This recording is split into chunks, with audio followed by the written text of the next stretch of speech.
ამერიკული უნივერსიტეტები კანდიდატის ჩარიცხვის ან არ ჩარიცხვის შესახებ აუცილებლად მოიწერებიან ფოსტაზე ან პორტალზე. ან ფოსტაზე მოიწერებიან, რომ პორტალზე შედით და შეამოწმეთ ჩვენი გადაწყვეტილება.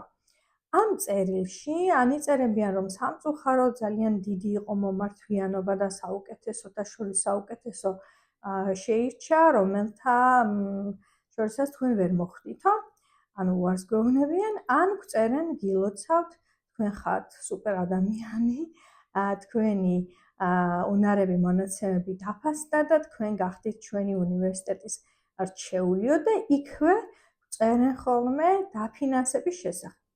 ეს არის ძირითადად merit based დაფინანსება, ანუ წერენ, რომ მაგალითად თქვენ გახდით იღბლიანი, რომ მოგეპოვებინათ თქვა საპრეზიდენტო რაღაც დაფინანსება ან საუკეთესო აკადემიური შედეგების მქონე სტუდენტის დაფინანსება და 4 წლის განმავლობაში წელიწადში რაღაც თანხას გადაგიხდით, უბრალოდ მოგიხსნით გადასახადით.